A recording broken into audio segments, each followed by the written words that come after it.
Elle m'a tendu les papiers du divorce avec un sourire en coin. J'ai dit « enfin » et j'ai signé avec le sourire.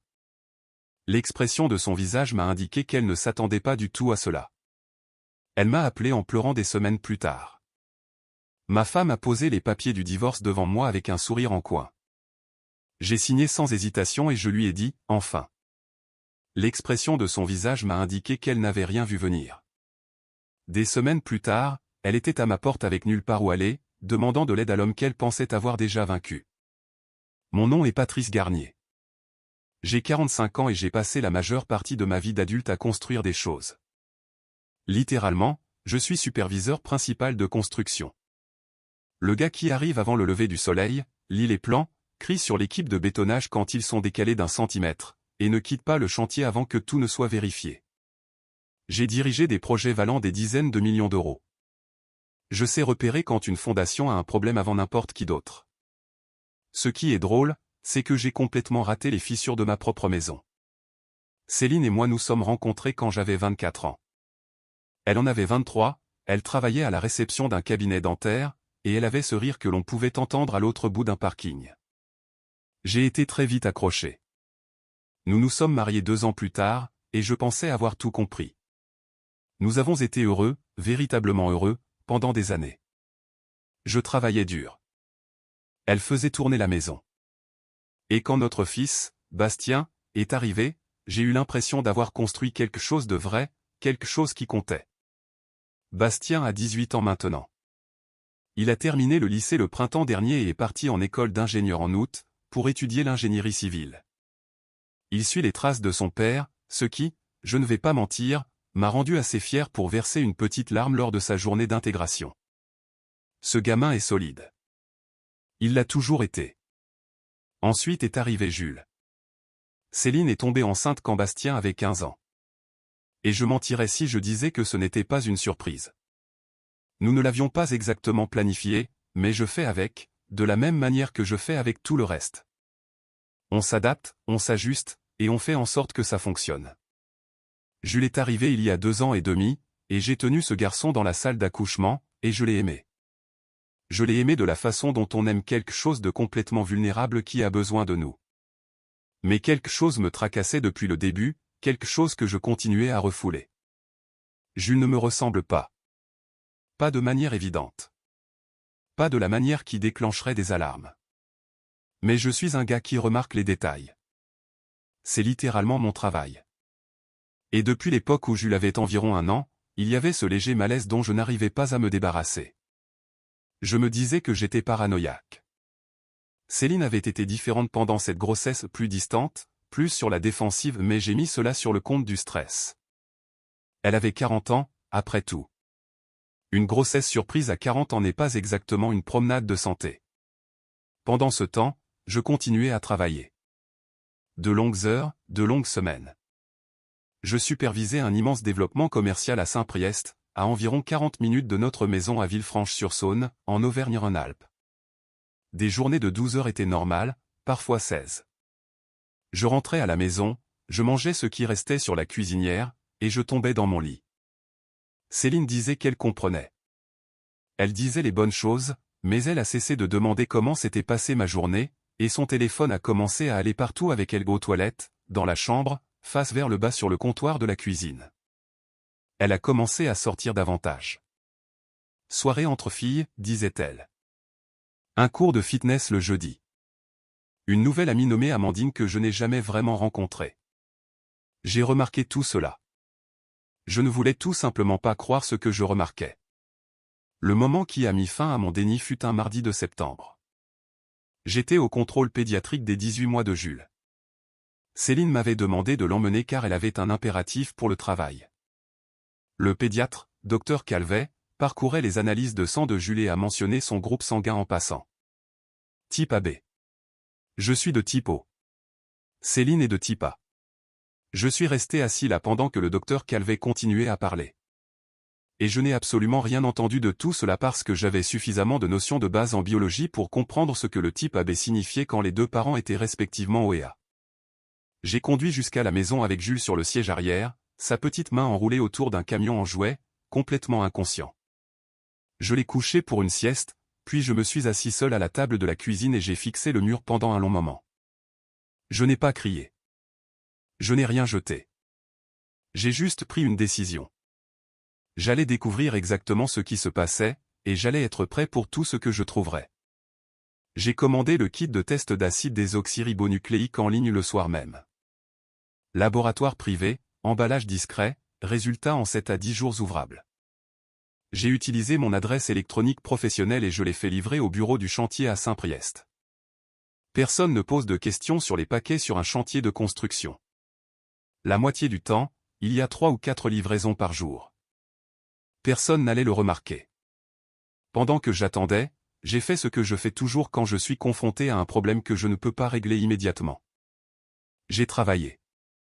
J'arrivais à 6 heures chaque matin, je parcourais le site, je vérifiais la charpente de l'aile, je signais les inspections. J'ai gardé mon visage neutre et ma voix assurée. Mon équipe de 32 hommes n'avait aucune idée que leur superviseur était en train de s'effondrer discrètement de l'intérieur. Mais je ne faisais pas qu'attendre. Je cherchais. J'ai commencé à examiner nos relevés bancaires conjoints en ligne, chose que je n'avais pas faite attentivement depuis des mois, peut-être plus. Je n'en suis pas fier. J'étais devenu paresseux avec les finances, faisant confiance à Céline pour gérer les comptes du foyer pendant que je me concentrais sur mon travail. Grosse erreur. Ce que j'ai trouvé m'a noué l'estomac. Au cours des 14 derniers mois, il y avait eu un modèle de retrait d'espèces. Toujours entre 280 et 650 €. Toujours les jours où Céline me disait qu'elle faisait des courses ou rencontrait une amie. 17 retraits au total. Je les ai additionnés 2 fois. 7 700 €. Disparu. Aucun achat correspondant dans aucun de nos comptes. Aucun reçu. Aucune explication. Je suis resté avec ce chiffre en tête pendant un long moment. Puis j'ai creusé plus profondément. J'ai ouvert les relevés de carte de crédit et j'ai trouvé 2 frais pour un hôtel à Lyon, un hôtel Mercure en centre-ville, tous 2 des soirs de semaine à environ 8 mois d'intervalle. Le premier, j'avais travaillé lors d'une inspection de nuit à Saint-Priest. Le second, Céline m'avait dit qu'elle restait chez sa sœur à Mâcon parce que sa sœur avait été malade. Je me souviens de ce week-end. Je lui avais demandé comment se sentait Karine. Elle avait répondu, mieux. Merci de demander. J'ai fermé l'ordinateur portable et je suis allé me coucher. Je n'ai pas dormi. Le kit d'acide désoxyribonucléique est arrivé sur le site 9 jours après ma commande. J'ai prélevé des échantillons sur Jules pendant l'heure du bain ce vendredi soir. Céline était sortie à ce qu'elle appelait un « club de lecture », ce qui, je le comprenais maintenant, signifiait tout autre chose.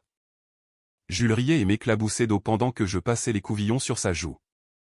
Complètement heureux, complètement inconscient. J'ai renvoyé les échantillons le lendemain matin en utilisant l'enveloppe préaffranchie.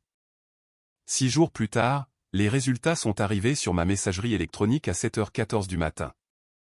J'étais déjà sur le site. J'ai lu la ligne d'objet de la notification « Vos résultats de test d'acide désoxyribonucléique sont prêts ». Et je suis resté assis dans mon camion sur le parking pendant 3 bonnes minutes avant de l'ouvrir. Pas le père biologique. Je l'ai lu 2 fois. Puis j'ai mis mon téléphone dans ma poche, je suis sorti du camion, et j'ai marché sur le site. J'ai dirigé toute la réunion de sécurité de ce jour-là sans qu'un seul mot ne soit déplacé. Personne ne le savait. C'est la particularité d'être le patron. On apprend à porter le poids là où cela ne se voit pas. Ce soir-là, j'ai appelé mon père. François Garnier a 72 ans et vit à 40 minutes de Villefranche-sur-Saône dans une maison qu'il a construite lui-même en 1981. Il a passé 30 ans comme tuyauteur avant que ses genoux ne lâchent, et il est la personne la moins dramatique que j'ai jamais connue.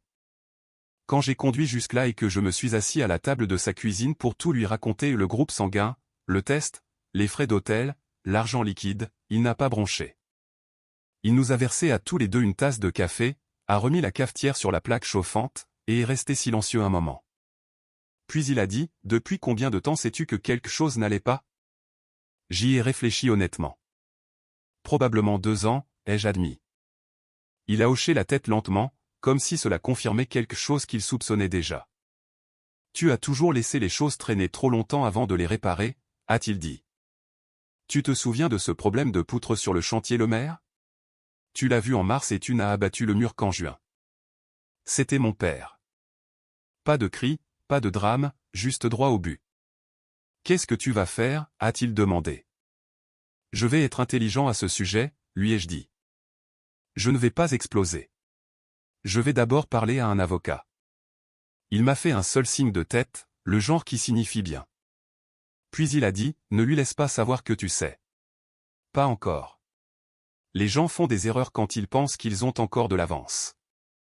J'ai conduit pour rentrer à la maison cette nuit-là avec les mots de mon père reposant dans ma poitrine comme un ballast, stable, ancré. Le lendemain matin, j'ai appelé Diane Roux. Un de mes collègues de l'entreprise avait fait appel à elle 2 ans auparavant lors d'un litige immobilier. Il avait dit qu'elle était, tranchante comme une lame et 2 fois plus calme. Son bureau était dans le centre-ville de Lyon, et elle a accepté de me voir ce jeudi-là. Quand je me suis assis de l'autre côté de son bureau et que j'ai tout étalé et les résultats du test, les relevés bancaires, les frais d'hôtel, elle n'a pas eu l'air surprise. Elle a simplement écouté, a pris des notes sur un bloc-notes juridique jaune. Et quand j'ai eu fini, elle a levé les yeux et a dit, « Vous avez bien fait de venir ici avant de lui dire un mot. » « Quelle est ma position ?» ai-je demandé. « Forte, a-t-elle dit. Beaucoup plus forte que ce sur quoi elle compte. » Elle s'est adossée à sa chaise. « Voici ce que je veux que vous fassiez. Continuez à agir normalement. Laissez-la croire qu'elle dirige cette affaire. Pendant qu'elle pense mettre la table, nous allons tranquillement retirer chaque pièce de celle-ci. » Je suis sorti du bureau de Diane cet après-midi-là en ressentant quelque chose que je n'avais pas ressenti depuis des semaines, le contrôle. Le jeudi suivant ma rencontre avec Diane, j'étais sur le chantier en train d'examiner les documents de livraison d'acier quand mon téléphone a sonné. Le nom de Bastien a illuminé l'écran. Il appelait habituellement le dimanche soir. C'était notre routine depuis qu'il était parti pour son école d'ingénieur. Un appel un jeudi après-midi d'octobre signifiait que quelque chose n'allait pas. Je me suis éloigné de l'équipe et j'ai répondu. « Salut, papa. » Sa voix était monotone, pas sa voix normale. « Bastien, que se passe-t-il » Il y a eu une pause, le genre de pause qui vous indique que quelqu'un essaie de trouver comment dire quelque chose qu'il porte en lui depuis un moment. Puis il a dit, « Je suis rentré à la maison le week-end dernier. Visite surprise. Je n'ai pas dit à maman que je venais. » J'ai gardé une voix complètement neutre. D'accord. Elle n'était pas à la maison.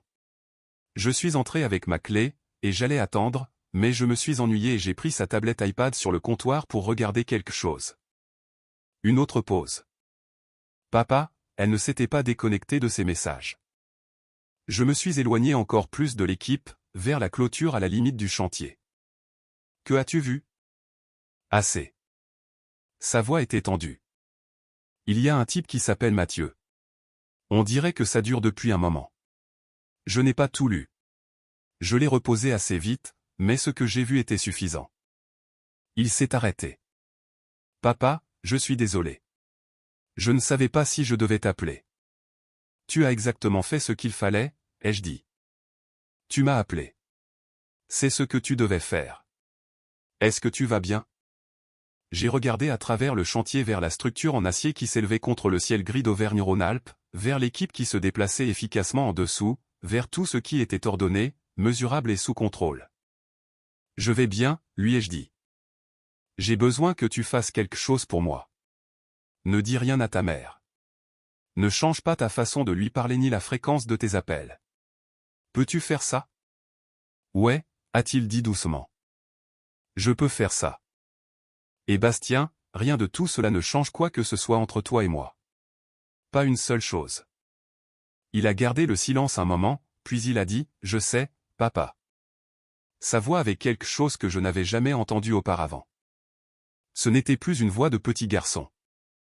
Quelque chose de plus assuré que cela.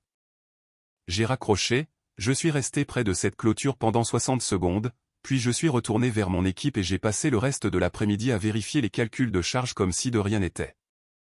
Ce soir-là, j'ai appelé Diane et je lui ai parlé de l'appel de Bastien. Elle a dit que c'était une confirmation utile, même à conseiller de garder Bastien en dehors de toute procédure légale si possible. Il a 18 ans, a-t-elle dit. Laissez-le être le fils, pas le témoin. J'ai été d'accord. Puis Diane m'a dit quelque chose auquel je ne m'attendais pas. En fouillant dans les registres publics dans le cadre de ses recherches habituelles avant le dépôt de la plainte, son assistant juridique avait trouvé quelque chose d'intéressant sur Mathieu. Nom complet, Mathieu Alain Dubois, 41 ans, résidant actuellement au 4412 allée des Bouleaux à Vénissieux, qui était l'adresse de sa mère. Il n'avait aucune propriété à son nom, un véhicule en location, et des dettes de carte de crédit s'élevant à un peu plus de 55 000 €, d'après 2 jugements rendus contre lui dans le département du Rhône au cours des 3 dernières années. J'ai assimilé cela pendant un moment. Donc, elle prévoit de quitter une maison entièrement payée et un revenu stable, ai-je dit, pour un type qui vit avec sa mère et doit 55 000 €. La voix de Diane était sèche. Ça arrive plus souvent qu'on ne le pense. Elle a également signalé quelque chose qui a frappé plus fort que l'information sur Mathieu. Son assistant juridique avait récupéré un rapport du détective privé que je l'avais autorisé à engager la semaine précédente. Le détective avait effectué des vérifications d'antécédents et recoupé certains dossiers financiers. La conclusion, l'homme le plus susceptible d'être le père biologique de Jules n'était pas Mathieu Dubois. Il y avait une troisième personne, un homme nommé Roger Delorme, 44 ans, marié, père de 3 enfants, travaillant comme estimateur principal de projets dans une entreprise de construction concurrente à Lyon. Lui et Céline s'étaient apparemment croisés lors d'un événement de réseautage de l'industrie il y a environ 3 ans. J'ai dû lire ce paragraphe du rapport 2 fois. Mathieu n'était même pas le bon homme. Céline ne m'avait pas seulement trahi une fois. Elle avait mené 2 situations distinctes pendant que je travaillais des journées de 12 heures pour payer le prêt hypothécaire. Je me suis rendu chez mon père cette nuit-là sans appeler à l'avance. François était sous son porche arrière avec une tasse de café, regardant la ligne des arbres s'assombrir. Je me suis assis en face de lui et je lui ai parlé de Delorme. Il est resté silencieux pendant un long moment. Puis il a dit, « Qu'est-ce que tu vas faire de ça ? » « Je vais l'utiliser, » ai-je dit. « Légalement. » « Par le biais de Diane. » Il m'a fait un lancing de tête. « Bien. Garde ça propre. Tu gagnes proprement, ou tu ne gagnes pas comme il faut. » J'ai conduit pour rentrer chez moi et je me suis couché à 21h30. Le meilleur sommeil que j'avais eu depuis des semaines. 3 semaines après avoir rencontré Diane, j'étais prêt. La paperasse était solide. Le contrat de mariage que nous avions signé avant nos noces, celui dont Céline s'était plainte à l'époque mais qu'elle avait signé quand même, était parfaitement en règle. Diane l'avait revu 3 fois. L'acte de propriété de la maison sur la route des Érables était uniquement à mon nom, un fait que Céline avait probablement oublié car il en était ainsi depuis 4 ans à la suite d'un refinancement que j'avais géré pendant qu'elle rendait visite à sa sœur sur la Côte d'Azur. Les comptes conjoints avaient été stratégiquement ajustés. La documentation sur les retraits d'espèces non autorisés et les frais d'hôtel avait été organisée et classée. J'étais prêt. Elle ne le savait tout simplement pas. C'était un samedi matin. J'étais au comptoir de la cuisine en train de boire du café quand Céline est descendue en peignoir, bougeant avec une sorte d'énergie délibérée qui signifiait qu'elle avait répété quelque chose. Elle s'est assise à la table de la cuisine, a placé un dossier en papier bulle devant elle, et m'a regardé avec une expression qu'elle avait clairement pratiquée, ferme, triste, posée. J'ai reconnu une performance quand j'en ai vu une. Elle a fait glisser le dossier sur la table vers moi. À l'intérieur se trouvait un paquet de papiers de divorce, déjà rempli avec ces informations en haut. « Patrice, a-t-elle dit, je pense qu'il est temps que nous soyons honnêtes l'un envers l'autre. Je pense que nous savons tous les deux que ça ne marche plus depuis longtemps. » Elle a croisé les mains. J'ai parlé à un avocat. Je pense que c'est la bonne chose à faire pour nous deux. J'ai ramassé le dossier. Je l'ai ouvert. J'ai regardé les papiers à l'intérieur. Et puis j'ai fait quelque chose à quoi elle ne s'était clairement pas préparée. J'ai souri. Pas un sourire poli, pas un sourire nerveux, un sourire lent, authentique, profondément soulagé. Le genre qui vient d'un homme qui a attendu exactement ce moment et qui est heureux qu'il soit enfin arrivé. Enfin, ai-je dit. La contenance de Céline a légèrement vacillé. Une lueur derrière ses yeux, une hésitation à peine visible. Quoi ? J'ai attrapé un stylo sur le comptoir derrière moi, je l'ai fait cliquer pour l'ouvrir, et j'ai signé mon nom au bas de la première page sans lire un seul autre mot. Puis j'ai posé le stylo et je lui ai fait glisser le dossier à travers la table. L'expression sur son visage m'a tout dit. Elle s'était attendue à de la résistance, à du chagrin ou à de la colère, à n'importe quoi sauf à la satisfaction calme d'un homme qui avait déjà fait ses devoirs. Elle était entrée dans cette cuisine en pensant que c'était elle qui me surprenait. Au lieu de cela, elle regardait quelqu'un qui n'avait pas été surpris depuis des semaines. « C'est tout » a-t-elle réussi à dire. « C'est tout » ai-je dit, et j'ai pris une gorgée de mon café. Elle s'est redressée, essayant de récupérer. Je pense qu'il est plus logique que je reste dans la maison pendant que tout est finalisé. J'ai posé ma tasse. Ça ne va pas marcher. Ses yeux se sont plissés. Excuse-moi. La maison, Céline. Elle est à mon nom. Seulement à mon nom. Elle l'est depuis le refinancement en 2020. J'ai gardé ma voix complètement égale. Tu peux vérifier l'acte de propriété si tu veux. Le bureau de Diane Roux en a une copie. La couleur de son visage a changé. Ce n'est pas. Et avant que tu n'évoques le partage des biens, ai-je continué en me penchant légèrement en avant, j'aimerais que tu jettes un œil à quelque chose. J'ai sorti un document plié de ma poche arrière, le contrat de mariage, et je l'ai posé à plat sur la table entre nous. Tu as signé ceci. Nous l'avons fait tous les deux. Ce qui est à moi reste à moi. Les tribunaux seront d'accord. Elle a fixé le document. Ses mains, qui avaient été si soigneusement croisées quelques instants auparavant, étaient maintenant pressées à plat contre la table. Tu ne peux pas juste. Je ne suis pas juste quoi que ce soit, ai-je dit calmement. Je suis le gars qui a construit cette vie. Je suis le gars qui a payé ce prêt hypothécaire pendant 17 ans. Et je suis le gars qui a attendu patiemment que tu fasses ton prochain mouvement. Je me suis levé et j'ai pris ma tasse de café. Tu l'as fait. Maintenant nous avançons. Je suis sorti de la cuisine et je l'ai laissée assise là avec ses papiers de divorce soigneusement préparés et absolument aucun plan de rechange. Diane m'a appelé un mercredi matin pendant que je faisais une inspection de la charpente de l'aile. Je me suis mis sur le côté, et elle est allée droit au but comme à son habitude. Pas de préambule, pas d'adoucissement. Le détective privé avait terminé son rapport complet sur Mathieu Dubois. Je connaissais déjà les grandes lignes, vivait avec sa mère à Vénissieux, dette de plus de 55 000 €, aucune propriété. Mais l'image complète était tout autre chose. Mathieu avait 41 ans et n'avait jamais gardé un emploi plus de 2 ans et demi. Il avait travaillé dans la vente, puis dans les assurances, puis brièvement comme gérant de salle de sport avant que ça ne ferme.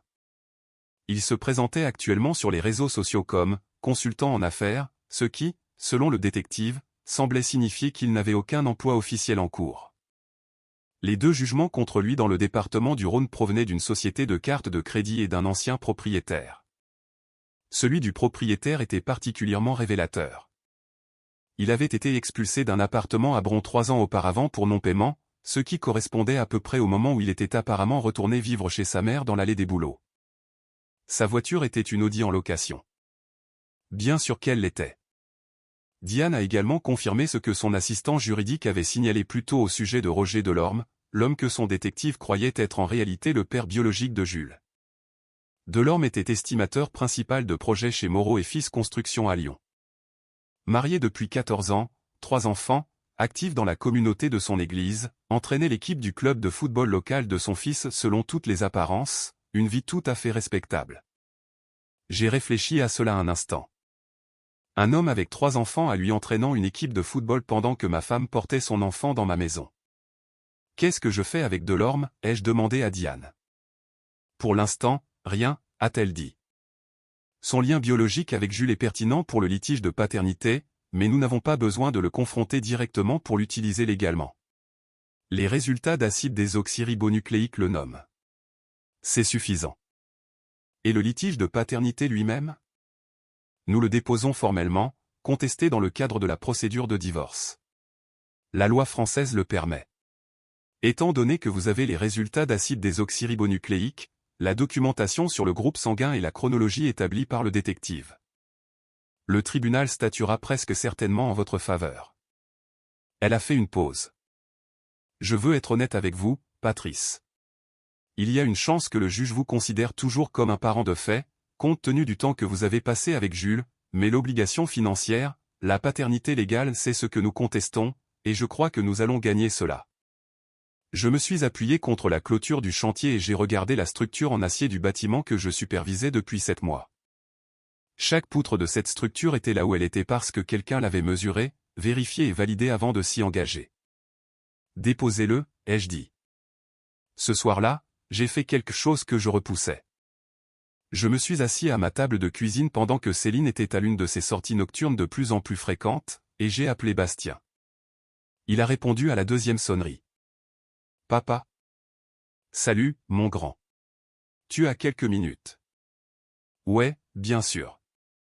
Je lui ai dit prudemment et uniquement ce qu'il avait besoin de savoir, que j'avais obtenu les résultats d'acide désoxyribonucléique et que Jules n'était pas biologiquement de moi.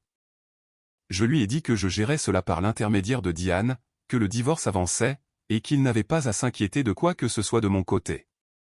Il y a eu un long silence. Puis Bastien a dit, « Papa, je suis désolé. Je suis vraiment désolé. » « Tu n'as aucune raison d'être désolé, lui ai-je dit. « Je sais. C'est juste. » Il s'est arrêté. « Comment tiens-tu le coup? Pour de vrai? Pour de vrai? » J'y ai réfléchi honnêtement. Je suis solide. Je ne vais pas faire semblant que ça ne fait pas mal, car c'est le cas. Mais je ne suis pas perdu. Je sais ce que je fais. Il est resté silencieux un autre instant. Bien, a-t-il dit. C'est ce que j'avais besoin d'entendre. Après avoir raccroché, je suis resté assis à cette table un moment. Sans perdre le contrôle, sans repasser tout en boucle, juste assis. Il y a une sorte de chagrin qui ne s'annonce pas bruyamment. Il s'installe simplement dans votre poitrine comme un poids. Je l'ai laissé reposer là. Puis je me suis levé, j'ai préparé le dîner, et je suis allé me coucher. 3 jours plus tard, Diane a déposé la contestation de paternité et la documentation sur les biens simultanément. L'avocat de Céline a reçu les documents un vendredi après-midi. J'étais sur le chantier à Saint-Priest quand Diane m'a envoyé un message texte, déposé. L'autre partie c'est maintenant ce que vous avez. J'ai lu le message, j'ai mis mon téléphone dans ma poche, et je suis retourné au travail. Le lundi suivant le dépôt de Diane, Céline est rentrée à la maison à 19h et a trouvé chaque article qui était exclusivement à elle, ses vêtements, ses effets personnels. Sa collection de bougies décoratives qu'elle tenait à garder dans chaque pièce de la maison emballées dans des boîtes et empilées soigneusement le long du mur près de la porte d'entrée. J'étais assis sur le canapé en train de lire quand elle est entrée. Elle s'est arrêtée sur le pas de la porte et a fixé les boîtes. Puis elle m'a fixé. « Qu'est-ce que tu as fait ?» Sa voix était soigneusement contrôlée mais tendue en dessous. « Je prends de l'avance, ai-je dit en posant mon livre. Tu as demandé le divorce. Inutile de faire traîner la logistique. Je vis toujours ici, Patrice. Pour l'instant, ai-je dit. Mais je veux être transparent avec toi. La maison est à moi. Le contrat de location ne porte que mon nom depuis le renouvellement en 2018, et le bureau de Diane a déjà confirmé que ton statut légal ici en tant que co-résidente a pris fin au moment où tu as déposé ta demande. J'ai gardé mon ton complètement neutre. Tu as 2 semaines pour prendre tes dispositions. C'est plus que juste. Sa contenance a tenu encore quelques secondes. Puis elle a cédé. Tu penses que c'est juste, a-t-elle dit, la voix montant d'un ton. J'ai un enfant de 2 ans, Patrice. Tu ne peux pas juste emballer mes affaires et me donner une date limite comme si j'étais. Comme si j'étais une locataire. Tu as un enfant de 2 ans, ai-je reconnu. Et je travaille avec Diane pour m'assurer que des dispositions appropriées soient prises pour les soins et les conditions de vie de Jules. Le processus sera géré par le tribunal, et non par le biais de ce que tu espérais arranger de manière informelle. Je me suis levé. Ce que je ne vais pas faire, c'est te laisser rester dans cette maison gratuitement pendant que ton avocat essaie de réclamer la moitié de tout ce que j'ai construit. Elle s'est approchée, les yeux durs. Tu ne peux pas m'éloigner de Jules. Je vais te combattre là-dessus. Batte-toi, ai-je dit. Mais pendant que tu fais ça, garde à l'esprit que Diane a les relevés bancaires, les frais d'hôtel, le rapport du détective. J'ai soutenu son regard. La totalité. Ça a fait mouche. J'ai vu que ça avait fait mouche. Elle a légèrement déplacé son poids, un petit mouvement, mais j'avais appris à la lire. C'était Céline en train de recalibrer. Quels frais d'hôtel? L'hôtel Mercure du centre-ville, ai-je dit. 2 fois. Une fois quand je travaillais de nuit et une fois quand tu m'as dit que tu étais chez Karine à Mâcon. J'ai légèrement incliné la tête. Comment va Karine, au fait? Le silence qui a suivi fut la chose la plus bruyante dans la pièce.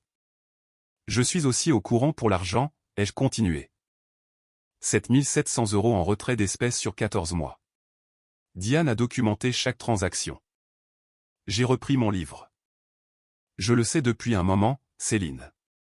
J'attendais juste le bon moment pour abattre mes cartes.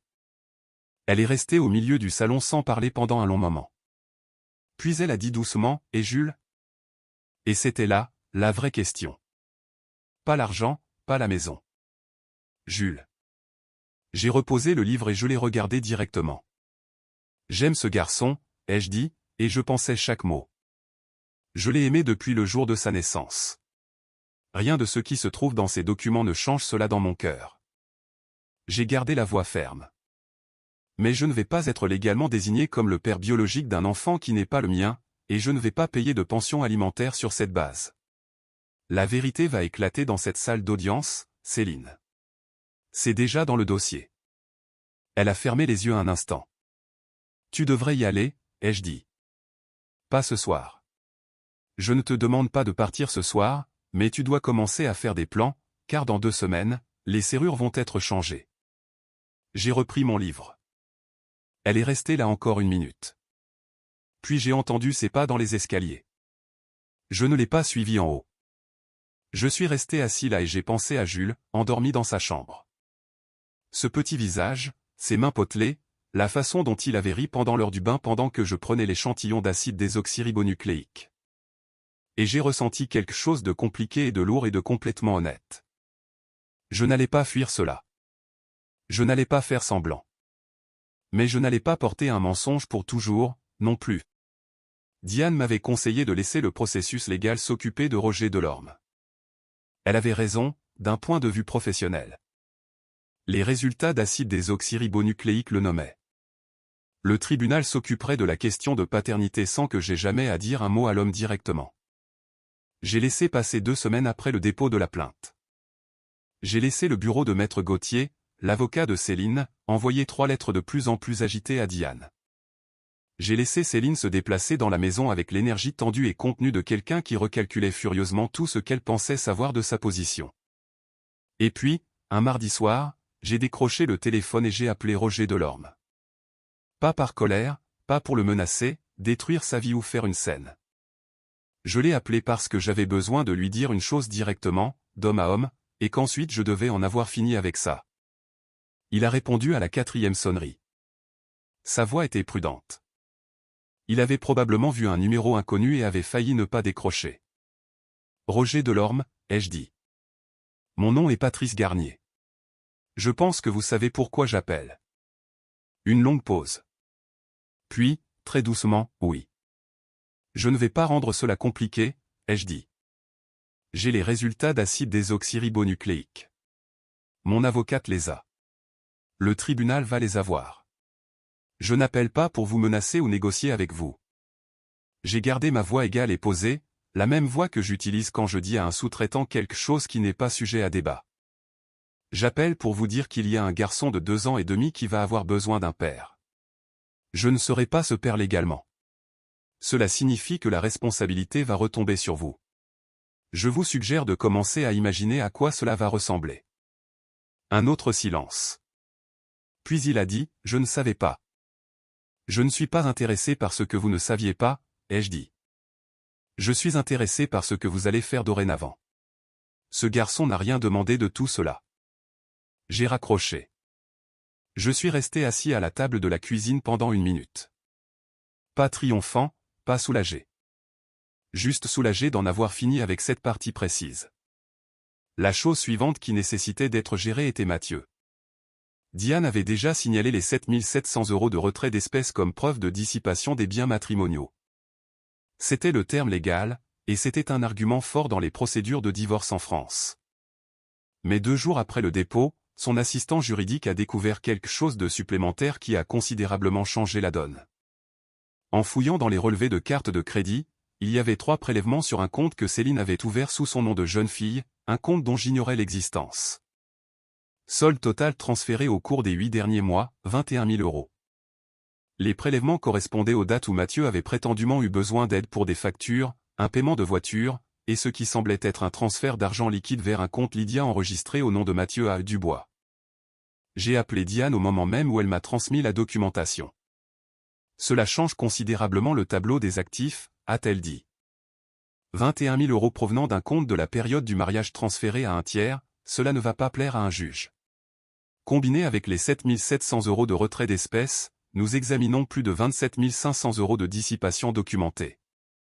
Comment cela affecte-t-il la procédure? Cela signifie que le tribunal est susceptible de considérer toute réclamation financière de sa part avec un scepticisme significatif, a déclaré Diane. Son avocat le sait maintenant. C'est pourquoi vous recevez 3 lettres par semaine. 2 jours après cette conversation, il s'est passé quelque chose que je n'avais pas anticipé. Mathieu a disparu. Pas littéralement. Il ne s'est pas volatilisé de la surface de la Terre. Mais Céline est descendue un jeudi matin en ayant l'air de n'avoir pas dormi, s'est assise à la table de la cuisine avec son café en train de refroidir devant elle, et n'a rien dit pendant 20 minutes. Je suis passé, je me suis versé mon propre café, et j'ai demandé nonchalamment si tout allait bien. Elle m'a regardé avec une expression que je n'avais jamais vue sur son visage auparavant. Pas de colère, pas de calcul, juste le regard à vif et exposé de quelqu'un à qui on vient de retirer le tapis de sous les pieds. Mathieu n'est pas nous ne sommes pas, elle s'est arrêtée, a recommencé. Il a changé de numéro.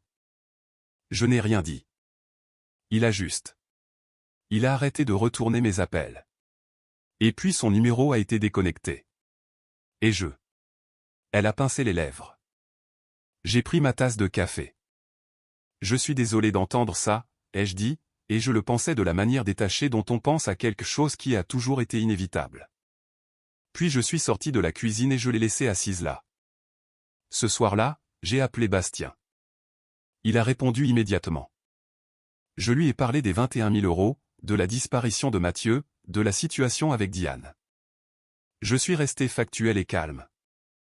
Quand j'ai eu fini, Bastien est resté silencieux un moment. Puis il a dit, elle m'a envoyé une lettre, papa. Ta mère? Ouais, la semaine dernière. 3 pages. Elle a tout expliqué, ou a essayé. A dit qu'elle était confuse. A dit qu'elle avait fait des erreurs. A dit qu'elle espérait que je comprendrais un jour. Il a fait une pause.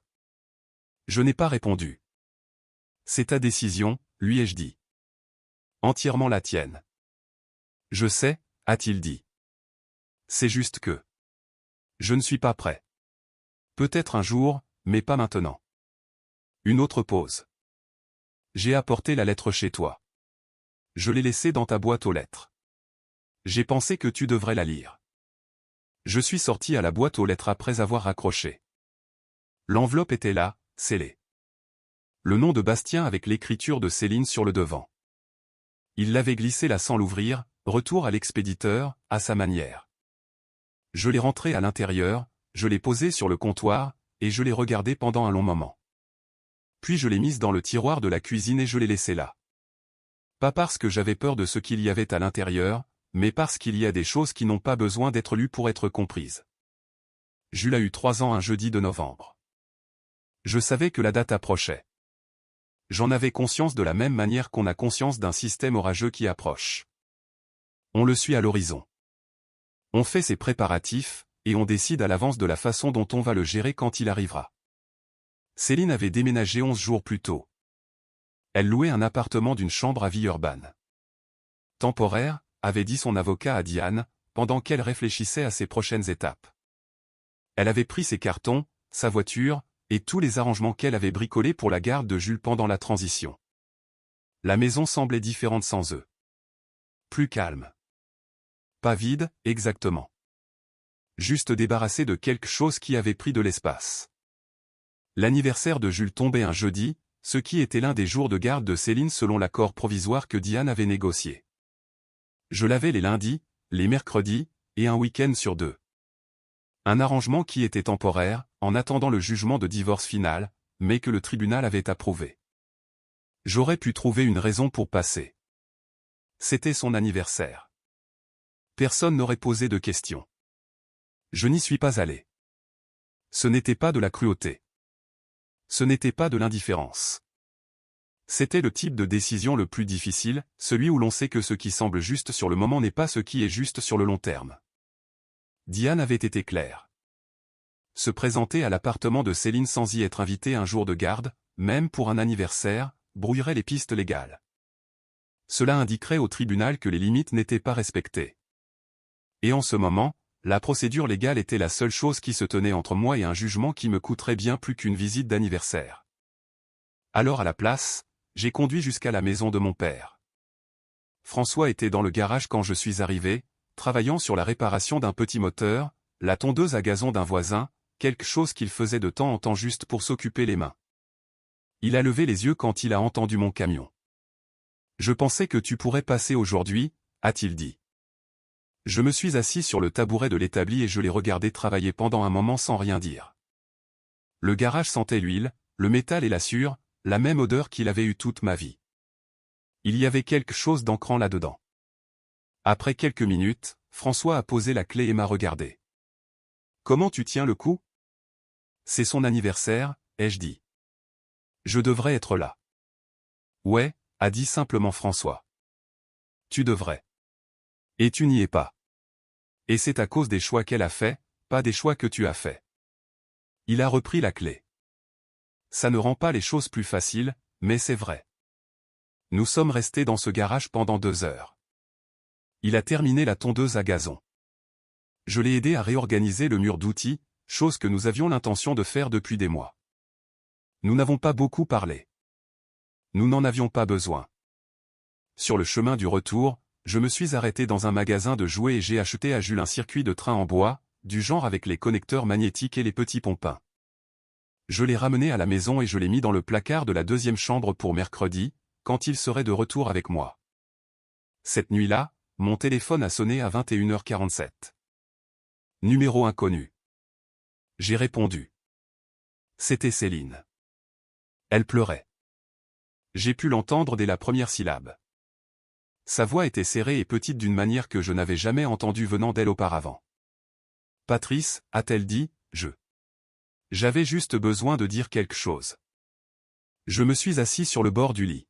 « J'écoute. »« Il a 3 ans, a-t-elle dit. » Il a soufflé ses bougies et il a demandé où tu étais, et je ne savais pas quoi lui dire. Une expiration tremblante. Je lui ai dit que tu le verrais bientôt. Il a dit d'accord. Et puis il est retourné à son gâteau. Elle s'est arrêtée. Je ne pense pas que j'ai compris ce que je faisais. Je ne pense pas que j'ai compris ce que j'étais réellement en train de démolir jusqu'à ce que ce soit déjà démoli. Je n'ai rien dit pendant un moment. Je t'entends, ai-je dit finalement. Patrice. Céline, ai-je dit, je suis content que tu aies appelé. Je suis content que tu aies dit ça. Mais ça arrive avec 2 semaines de retard, 27 500 € de retard et un test d'acide désoxyribonucléique de retard. Ma voix est restée calme. Pas dure, juste honnête. Jules a demandé où j'étais. J'y serai mercredi. C'est ce que je peux te donner en ce moment. Un long silence. Puis, d'accord, a-t-elle dit, à peine plus fort qu'un murmure. Bonne nuit, Céline. J'ai posé le téléphone et je suis resté assis dans le calme de la maison pendant un long moment. Dehors, un vent de novembre soufflait à travers les arbres le long de la route des érables. À l'intérieur, c'était immobile. J'ai pensé à Jules à une table d'anniversaire, demandant où j'étais, et je me suis permis de ressentir tout cela pleinement. La date d'audience avait été fixée au 2e jeudi de décembre. Diane avait passé les 3 semaines précédentes à se préparer avec le genre de précision ciblée qui me rappelait les meilleurs chefs de projet avec lesquels j'avais travaillé au fil des ans, des gens qui pensaient 10 coups à l'avance, anticipaient chaque objection. Et entraient dans une pièce en sachant plus que tous les autres présents. J'avais une confiance totale en elle. Cette confiance avait été gagnée. Le matin de l'audience, j'ai mis mon beau costume anthracite, celui que je portais pour les présentations d'étapes de projet et les réunions de préconstruction avec les inspecteurs de la ville. Je n'allais pas entrer dans cette salle d'audience en ayant l'air d'un homme qui avait été abattu. Je me suis rasé, j'ai préparé du café, et j'ai conduit jusqu'au centre-ville de Lyon dans le genre de calme concentré que j'utilisais pour me poser avant les journées difficiles sur le chantier. Céline était déjà là quand je suis arrivé, assise avec son avocat, un homme nommé Maître Gauthier, la quarantaine, le genre d'avocat qui compensait un dossier faible par une voix forte. Céline était habillée avec soin. Ses yeux ont croisé les miens à travers la pièce pendant une seconde, puis se sont baissés. Je me suis assis à côté de Diane, et elle s'est penchée et a dit doucement, « Nous sommes en bonne position. Laissez-moi parler. » J'ai hoché la tête. C'était le plan. Maître Gauthier a commencé avec la position de Céline, qu'elle avait droit à une distribution équitable des biens matrimoniaux, qu'elle avait été la principale responsable de la prise en charge des 2 enfants pendant le mariage, et que la contestation de paternité était punitive et sans fondement. Il était doué pour ça, je devais le lui accorder. Diane l'a démonté pièce par pièce. Elle a présenté le contrat de mariage, signé et notarié, pleinement applicable selon la loi française. Elle a présenté l'acte de propriété, uniquement à mon nom depuis le refinancement de 2020. Elle a présenté les relevés bancaires, 7 700 € en retrait d'espèces sur 14 mois. Elle a présenté la découverte du compte secondaire au nom de jeune fille de Céline, 21 000 € transférés à un tiers sur 8 mois.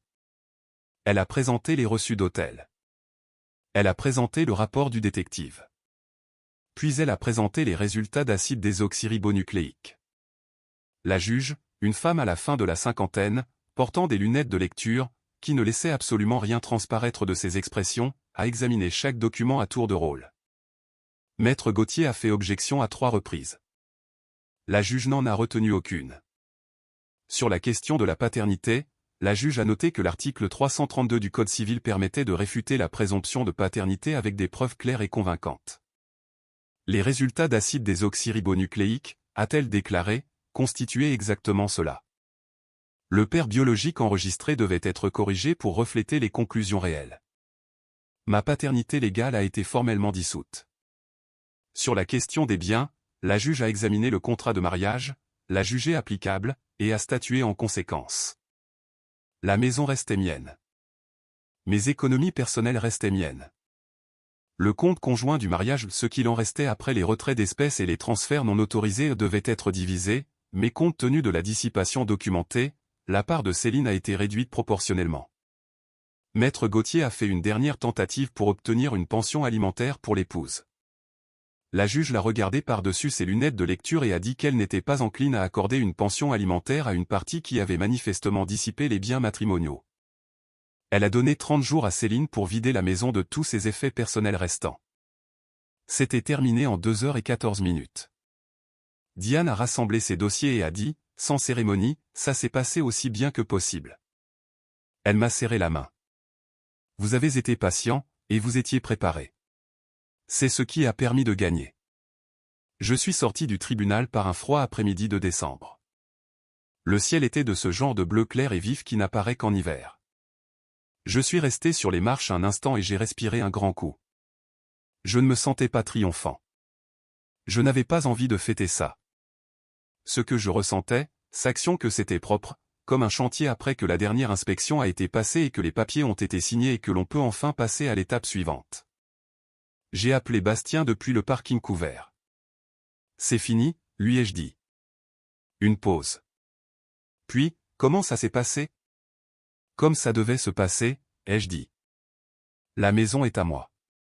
La décision de paternité a été en notre faveur. Diane a été exceptionnelle. Papa, a-t-il dit, et puis il n'a rien dit d'autre pendant un instant. Juste ce seul mot, avec tout ce qu'il contenait. Bien, a-t-il finalement dit. C'est vraiment bien. Comment se passent tes examens finaux, ai-je demandé. Il a ri, un rire surpris et authentique. Le genre qui vient quand quelqu'un pose une question complètement normale au milieu d'un moment anormal. Il en reste 2, a-t-il dit. Analyse structurelle et thermodynamique. Appelle-moi après la thermodynamique, ai-je dit. Nous irons dîner quand tu seras à la maison pour Noël. Marché conclu, a-t-il dit. J'ai conduit jusqu'à la maison, je me suis changé pour enlever mon costume anthracite, et je suis allé dans le garage. J'ai passé 2 heures à organiser mes outils, à tout retirer du mur, à nettoyer chacun d'eux, à les remettre à leur place. C'était quelque chose que je faisais quand j'avais besoin de sentir de l'ordre sous mes mains. Quand je suis rentré à l'intérieur, la maison était calme et entièrement à moi. Bastien est rentré à la maison pour les vacances de Noël un samedi soir, arrivant dans la camionnette d'occasion qu'il avait achetée l'été précédent avec l'argent qu'il avait gagné en travaillant dans une équipe de charpentiers. Il s'est garé dans l'allée, est sorti, et nous nous sommes serrés la main puis nous nous sommes enlacés et le genre d'étreinte solide et bref que se donnent les hommes qui n'ont pas besoin de jouer la comédie de l'affection. Il avait l'air bien, plus grand d'une certaine façon, ou peut-être juste plus droit. L'école d'ingénieur lui réussissait. Nous avons passé Noël tranquillement, juste nous deux, avec François conduisant depuis l'extérieur de Villefranche-sur-Saône pour se joindre à nous pour le dîner de Noël. Mon père a mangé 2 portions du roast-beef que j'avais préparé, a complimenté la sauce au jus de viande à 2 reprises, et a dit à Bastien qu'étudier l'ingénierie était la 2e meilleure décision qu'un homme puisse prendre. Quand Bastien a demandé quelle était la première, François a répondu « savoir ce que l'on veut ». Puis il a bu son café et n'a pas élaboré davantage, car François ne le faisait jamais. 2 jours après Noël, Bastien et moi avons conduit vers l'est en direction du massif du Vercors. Nous avions parlé de faire une randonnée hivernale pendant quelques années sans jamais trouver le temps de le faire. Maintenant, nous avions le temps, et nous avions la raison. J'avais chargé la camionnette la nuit précédente, tente, sac de couchage prévu pour moins 10 degrés Celsius, équipement de cuisine, 2 jours de nourriture. Nous sommes partis à 5 heures du matin avec des bouteilles isolantes pleines de café et le chauffage de la camionnette à fond. Nous sommes arrivés au point de départ du sentier à Corançon avant 9 heures et avons commencé la montée. Le sentier était calme en hiver. Pas de foule, pas de randonneurs d'un jour, juste le froid et les arbres dénudés et le son de nos bottes sur le sol gelé. Le dénivelé a été progressif au début, puis constant, et nous sommes tombés dans ce genre de rythme de randonnée où parler devient naturel parce que vous regardez tous les deux vers l'avant et qu'il n'y a aucune pression. Nous avons parlé des cours de Bastien, du professeur d'ingénierie structurelle qu'il respectait et de celui qu'il ne respectait pas. Nous avons parlé de l'équipe de charpentiers avec laquelle il avait travaillé pendant l'été, des gars 2 fois plus âgés que lui qui lui avaient appris plus de choses en 3 mois que ce à quoi il s'était attendu. Nous avons parlé de ce qu'il voulait faire après l'obtention de son diplôme. Nous n'avons pas parlé de Céline, pas directement. Pas parce que c'était un sujet tabou, mais parce qu'il n'y avait plus rien à dire à ce sujet qui n'ait déjà été dit. Ce chapitre était clos. L'encre des pages était sèche. Nous avons installé notre campement juste en dessous du sommet dénudé en début d'après-midi, dans un endroit abrité avec une ligne de vue dégagée vers l'ouest. La température baissait, et le ciel avait pris cette couleur gris sombre qui annonçait l'arrivée du mauvais temps. Nous avons monté la tente rapidement et fait un feu dans le cercle de pierre avec du bois mort que nous avions ramassé à la lisière de la clairière. Cette nuit-là, nous étions assis près du feu avec des tasses en fer-blanc de café chaud, l'obscurité se pressant sur les bords de la lumière du feu, et Bastien a dit de nulle part « Je suis fier de toi, papa ». Je l'ai regardé à travers le feu.